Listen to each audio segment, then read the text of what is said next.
Good afternoon, everybody. Welcome to One Day Today. We're having a special abridged episode today. Let me just hop right to it and welcome Matthew, our co-host, with us. What's up, You're going too Matthew? fast, man. I wasn't ready for that. Yeah, I saw you stretching there. I was like, oh, Yeah, I need a second.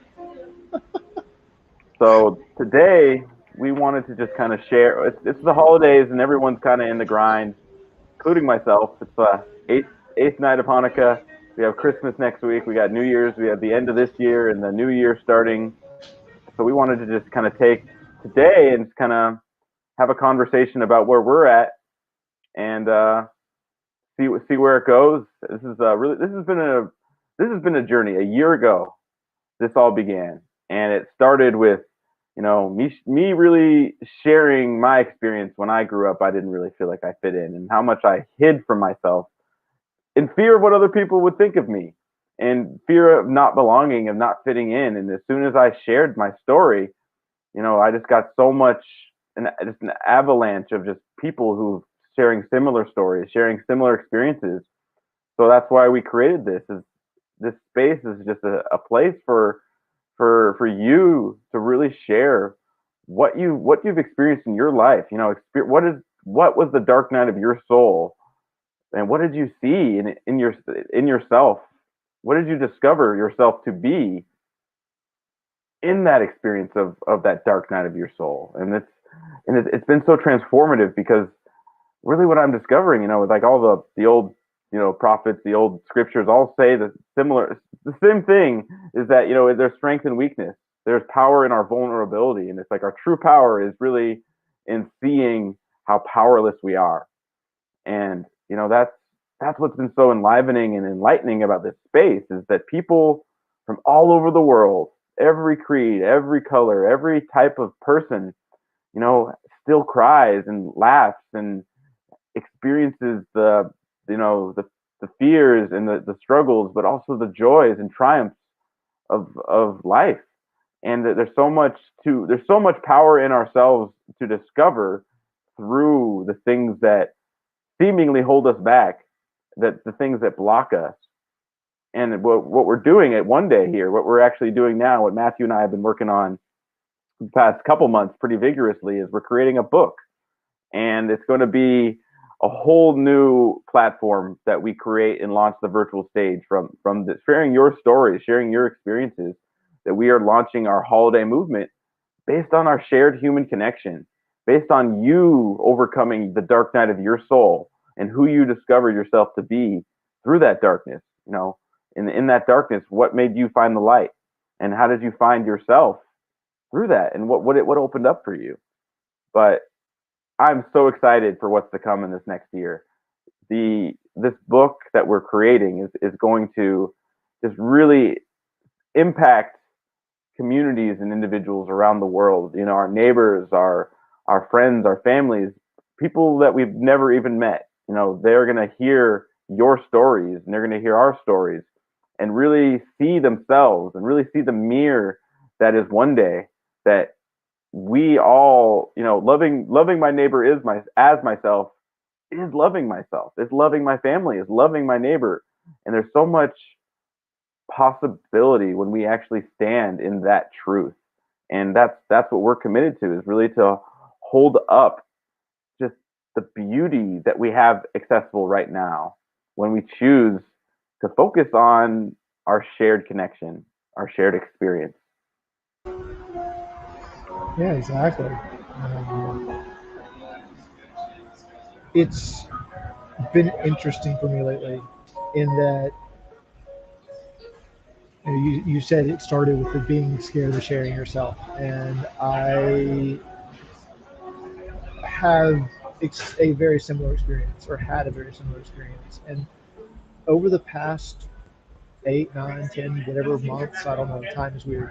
Um, you know, there's been less and less hesitation to just speak up. Like, there are stories that I'm sharing about myself, about my experience today, that even 2 weeks ago I never would have shared with like a particular type of person. Um, and I've been constantly surprised. with the reaction that I get and the response and the conversations that come out of that. Like just as an example, a couple weeks ago, I got an opportunity to meet like one of like the I don't know how to describe him. He's a doctor. He is a world class like mountain bike champion. He just very much came up in the Western mind of medicine. Basically, like knowledge is power. Rationality describes everything. There is a natural explanation for all things. There's no need to get into involving spirit or emotion or anything like that. And we got a chance to really talk, and I just out of nowhere brought up shamanism, and that inspired this whole conversation that I don't think I would have had the courage to have 3 months ago, especially not with someone like that, because there was this fear of not being received, of being ostracized, of like just like getting looked at like what the hell are you talking about? Uh, and uh, things have really shifted. Like I don't know if it's just what I'm attracting into my life these days, or if it's just like people in general are starting to shift and wake up and pay more attention to their own emotions and like their own cues. I don't know exactly what it is, but it's been easier and easier and easier to have authentic conversations on the spur. Like small talk is becoming a thing of the past, and I love that. Yeah, absolutely. And a question came up, and I'm going to ask this to myself and to you. But like, what percentage of your life would you say you have avoided sharing yourself in fear of being ostracized, in fear of being rejected? And what has it opened up for you to be able to share despite that fear? And I'll start with myself, and I would say probably 80% of my life, maybe more, maybe 90, I have spent avoiding sharing myself, my values, or just my thoughts, my opinions, my truth in the face of conflict, or what I perceive as what could be conflict.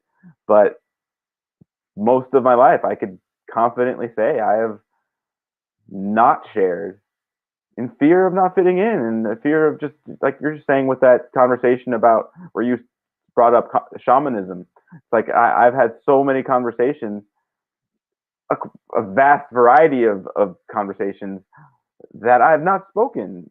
I have not said not only that I feel, I've succumbed to the fear of what this person might see in me, or receive me as, or understand, or misunderstand, or mischaracterize me as. And what's really opened up for me is, you know, a new level of ease, of affinity and connection.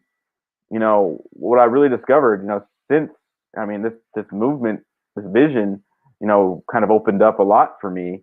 But it's like the fact that I can share about what's in my heart, in the face of what even might still be conflict, it's a new level of power, a new level of freedom that I never knew was even possible, because I've really been paralyzed by my fear, been paralyzed by how I will be received or won't be received. And it's I can't describe, because I've never felt more connected to people in my life, but also people that I don't know, strangers, because I don't have to be succumb to that voice that's always there, that tells me that you're not enough, tells me that you don't belong, tells me that this person's not going to understand you. And it's it's not living. It's being in that space, and following those thoughts that paralyze me. But I want to ask the same question to you. So how much of your life have you been like motivated by either avoiding the rejection, or going towards fitting in, or to not be rejected? And what does that open up for you? That's a little bit harder for me to answer because um, there have always been at least one or two people in my life who know everything. Um, there's I can't think of a time where I had something that was secret to everyone that I know. Um, but like the percentage of people that I really opened up to was very small. It was like maybe one person, and that has shifted drastically since about 2014, 2015, somewhere on there. Um, 2011, 2012 is when like things really started opening up for me. That was when I met a good friend of mine, Catherine, and like we traveled the Big Island together for a couple of years. And she was the first person who gave me the gift of listening without judging. And to this day, that is still the greatest gift I've ever received. And that was what really started to open me up, is to be able to be heard without the fear of being judged. Yeah. And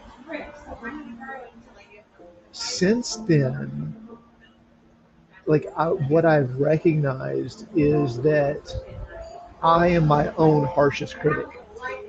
There's no reason to be scared of other people judging me, because like I judged myself so much harsher than anyone else could. Right.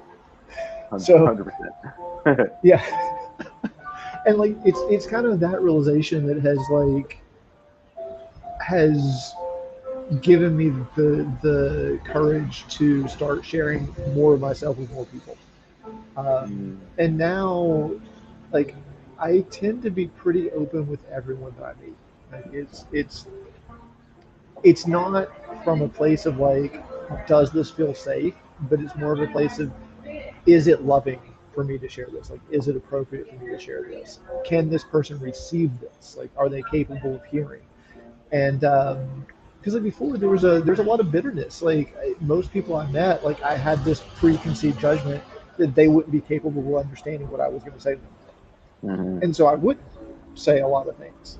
Um, but now it's like if it if it feels appropriate, I say it, and I don't worry about what how they're going to receive it. Like, that doesn't matter anymore. Right. So yeah, it's like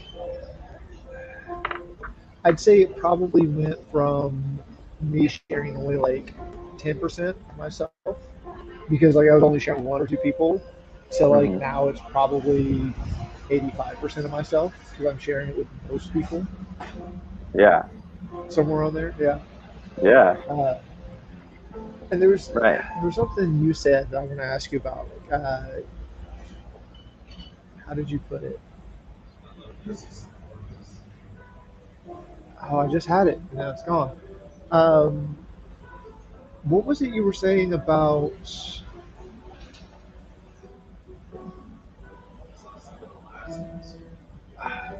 Shoot, it's gone. I'm sorry, man. I'm sure we'll come back around in a minute. It'll come back. It'll Well, come back. Yeah. what you were saying about listening, about, was it your friend, was it Catherine you said? Yeah.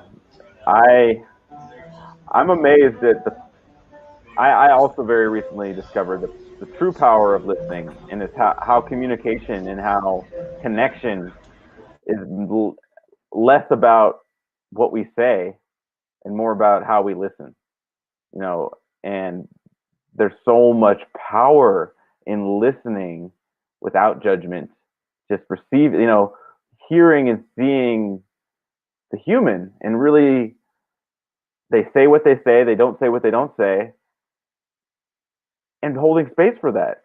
I mean, we all act on in the moment based on our current experience of our own reality, and we have thoughts that are going. We have, oh, I did the garbage, take that out. I didn't do this. I didn't call this person. This person's mad at me. We have these thoughts, and we processing these thoughts and these emotions as a filter. So it's like a lot of the time we listen through our filter, and we don't really listen from an empty space. Like, we are listening from our judgments, from our critiquing, without even realizing it. And I've done that most of my life. I've not always been a listener.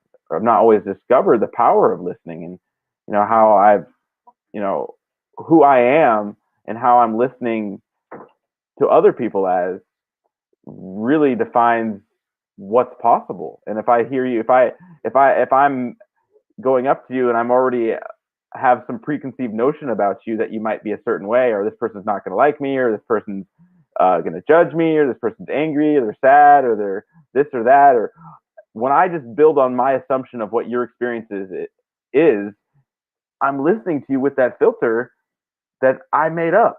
I'm not listening to you as just a human who is just experiencing what you're experiencing, and it's like there's so much to be explored and discovered in a conversation, in a connection, in a relationship with each other, with ourselves, but also with strangers, in being that non-judgmental listener, like as Matthew said his friend Catherine was. It's like there's so much power in just listening without any intention, without any motivation, just listening and just seeing and hearing that person as they are and as they aren't, and not adding anything from our own cognitive experience. Yeah, not only like listening as they are, but also like every time we meet someone that we already know, coming back and meeting them as a new person. You know, Right. who knows what has happened and how they've changed in the 5 minutes they've been away. You know, when they come Right. back, it's like meet them as a fresh face, like meet them in that moment as a new person, because Mm-hmm. that like that it might have happened. Who knows? Like they and the thing I appreciate most about that is it gives them the space to change. Because like Mm-hmm. when I meet them as a new person, when I meet them without any of that history, um, I am not treating them as they were. Like a really good example, um, my parents, like whenever I get back around them, um, I have to really watch and be careful of not falling back into habits that I had when I was a teenager, because that's how they treat me. Mm-hmm. So it's like it's giving the other person the space to be what they are in that moment. Right. And then that's stepping into the unknown. That's stepping into that space of possibility, because all of a sudden we don't know what's going to happen next, and therefore anything could happen. Right. Yeah, that's so powerful because like we don't even realize it, but we build cycles and patterns based on the past. And like you're saying, we like even when it's the same person that we've already known and we talk to them, that like they're the same person they were a year ago, a month ago, a week ago, 5 minutes ago. It's like that's holding on to an idea. We don't know what their experience is. We don't know what their world is. We're not in their head. And to assume that they are the same person that our perception of the past tells us is a false idea. And it's like we do this a lot as humans, and I include myself in this. It's like, this person was angry at me before. This person was, I mean, well, just speak personally. Like this person, I don't think the last time we talked, we didn't. I don't. I'm not sure if they want to be my friend anymore. If I don't know if they want to, if there's someone that I if I can reach out to, so I won't make a call because I'm afraid, based on my perception of what the past may mean, I will let that dictate my future. So I will like restrict myself and my relationships based on the past. And it's like that's not a way to live. That's not a way to be. That's not a way to, to have a, that's not listening. It is bringing a bunch of past, a bunch of ideas and stories to the present moment that makes my future very much constricted based on what the past tells me is possible, as opposed to having an open heart and an open mind and just being a loving listener and a loving human friend, son, be that, and let the conversation develop to what it's going to be, not based on my intention or motivation or expectation, but based on just being present And it's like when we're present and we can dance in a conversation as opposed to try to control and be strong arm and to say this is what's happening and this is what I'm doing. It's like we miss all the magic of what's possible in any relationship, in any interaction, in any conversation, in any present moment. There's no power in the present moment because we're not living in the present moment. Yeah, it's amazing how limiting expectations can be. Like, for the longest time, I had this expectation that things aren't changing, and things don't change, and things won't change. And I got so depressed and so bored and so miserable because I was waking up every morning expecting everything to be the same. Mm, And it was only when I recognized that expectation was happening in my mind every time, every morning when I woke up, I didn't want to get out of bed because what was the point? It's all going to be the same. mm-hmm, And it was thanks in part to everyone that I've met over the last few years and all of everything they have taught me about self awareness and um, being able to listen to my thoughts without um, what's the word? Without becoming my thoughts. mm-hmm, Um, that I was able to recognize, oh, that's a conversation that my mind is having. That's not me. And then go, okay, well, so what can happen? And to find out what can happen requires me to show up empty, to show up present in every moment with no expectations. And then, like literally that day, the day I realized that conversation was happening, I woke up and I was excited to get out and go and just show up and see what would happen. And I met some of the most amazing people to this day, like that I've ever met. Like you know, because I had no expectations. wow, that's beautiful. Having having that discovery. We don't have to show up with expectations. We don't have to assume the day is going to be the same as it was yesterday because it will be if we say it is and we assume it is. And that's why it's like it's so funny to experience because you don't think about it that our thoughts and our conversation with ourselves is what brings that those restricted access to the present moment. What's possible today is is only what we are open to making possible today.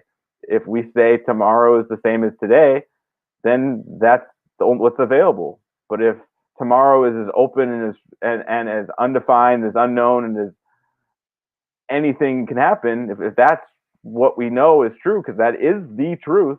We don't know what's going to happen, but we can definitely limit what can happen based on our conversation with ourselves. We could say today I'm going to be a boring day and I'm not going to have any fun and I'm upset and angry about this and that, and it's like, well, that's going to be what the day is going to go because that's what we just set it to be. But if we say today I'm open to contributing to people in my life, today I'm open to magic that I don't even foresee, today I'm open to finding beauty and creating beauty, I'm open to exploring, going on an adventure, like those, I bet you that some pretty amazing opportunities will present themselves when you open your day with that. Seriously, there is a book that I absolutely love. It's called Grandmother's Whisper. And one of the things that she talks about, it's a true story. It's a woman's story of like moving to Kauai from the mainland and literally having her world like blown apart. Um, and all her preconceived notions destroyed, all her expectations destroyed. And the life that she leads now is just miraculous to me. Like it's phenomenal. Um, but one of the things that she talked about, she met this man, and every morning he woke up with the question, "What?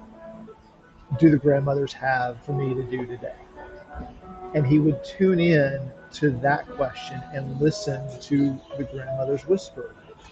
And then that's what he did every single day. And the direction that his life took was just jaw dropping to me. Um, he it was a 10-year journey basically. Sometimes just camping on the beach in Hawaii. Like he would, some mornings he would wake up and the whisper would be go to the airport, and so he'd go to the airport, and just then it would just wait, just wait, just wait, just wait, and then the person would come along and talk to that person, and he would walk up and start talking to that person, and that person would buy him a plane ticket somewhere, and he would just get on the plane right then and there, fly to wherever it was. And when he got there, okay, what next? Go outside. There's uh, this lei that we had you make 3 months ago. The person who's going to buy it is coming now. And so he'd go outside and like he'd meet another person who would buy this beautiful, like one of the things that they would have him do is like constantly collect these very rare shells, and he would make leis of these shells, and they would sell for hundreds of dollars. And so like he walked outside the airport, and there was this person, and just that's the person selling the lei, and like that was how he funded his stay wherever he was. That he'd sell a lei or two, and just that's the level of intuition that I aspire to.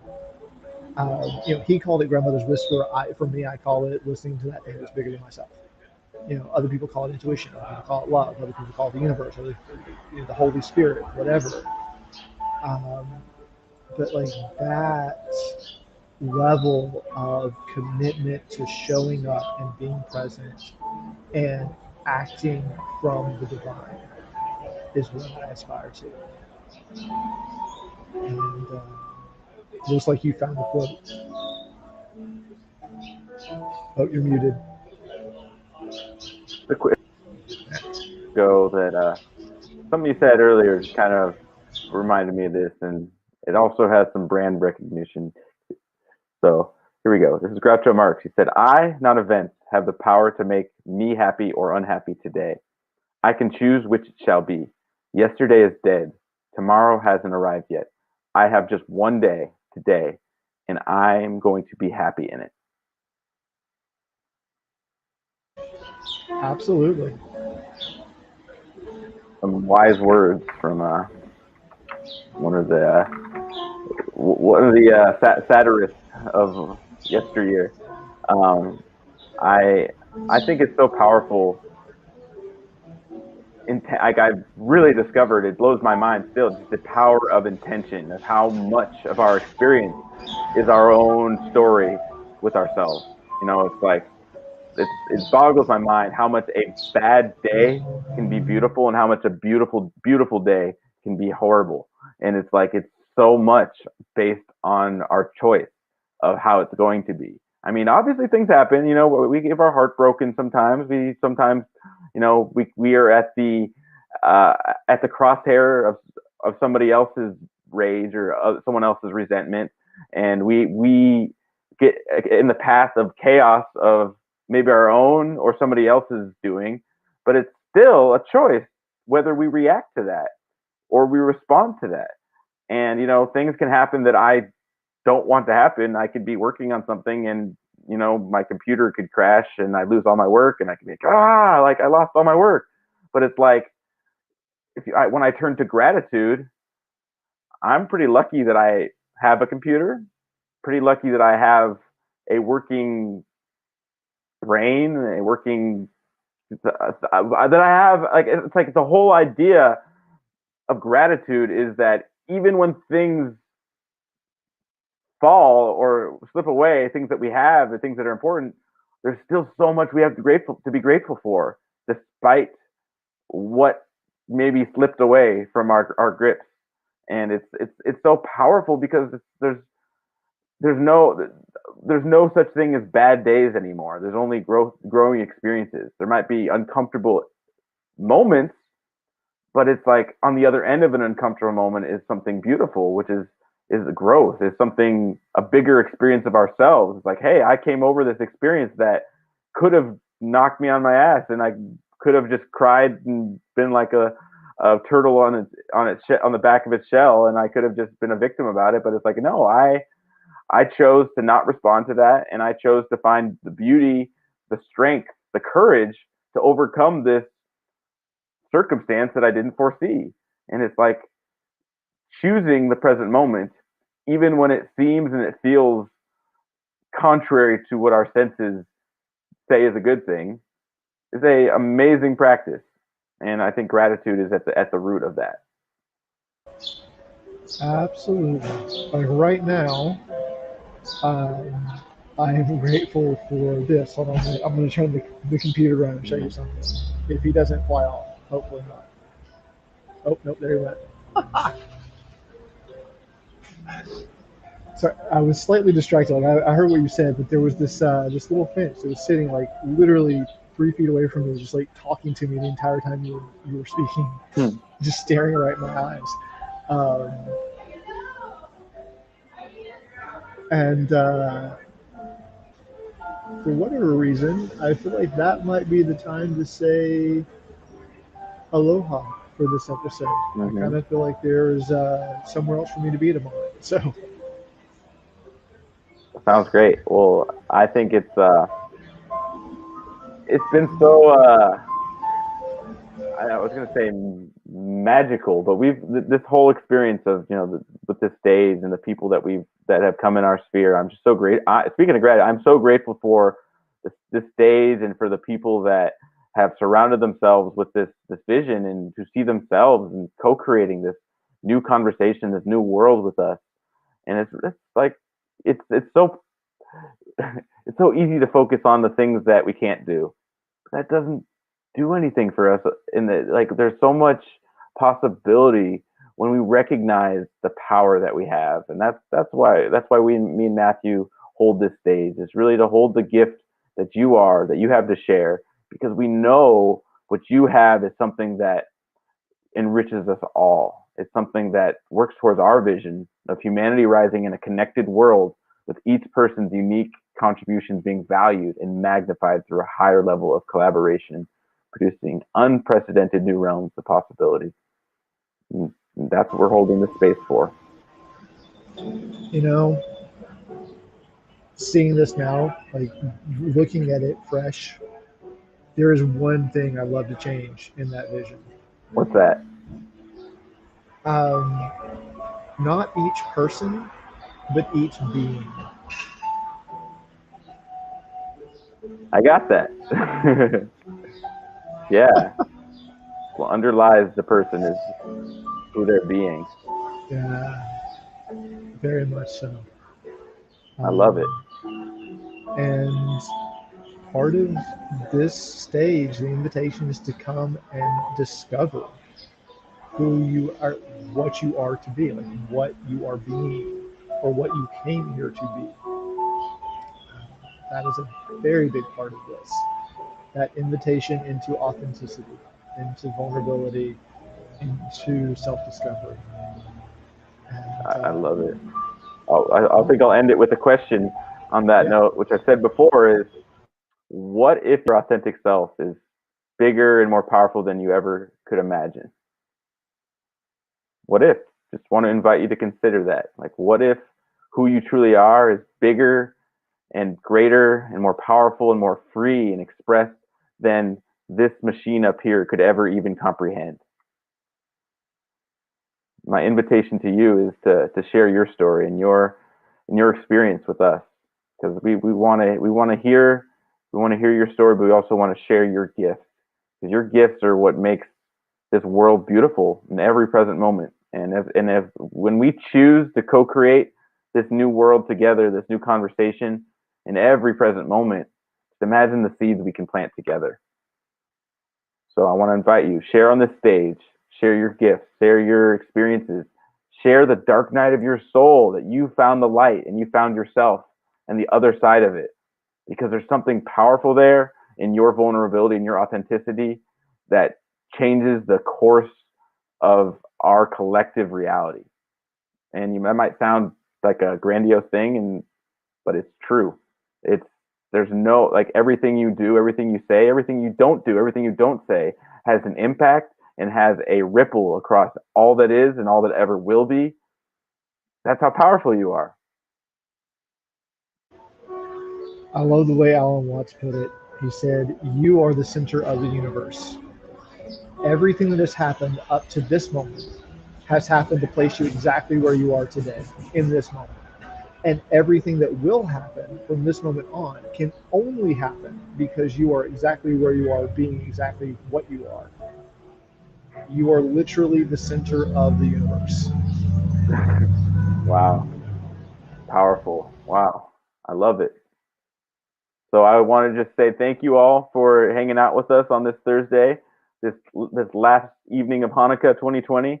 We're gonna have one episode next week before we have a little break for the holidays. But just thank you all for just being you and for sharing your gift and your light in this world. But we want to invite you to share on this stage. There's a link on the bottom of the screen. You have a story to share. You have an experience that you've overcome that just change the trajectory of your life and your experience of who you know yourself to be. That's what we want to hear. We want to hear your stories. We want to hear your, what you discovered, the truth of who you really are underneath all the stories, underneath all the fears, underneath all the things that were holding you back. I love you all. Be safe, be well, and we'll see you next week for a Christmas week episode. But you all stay safe, be well, and as always, one day is today. Aloha. Yeah, so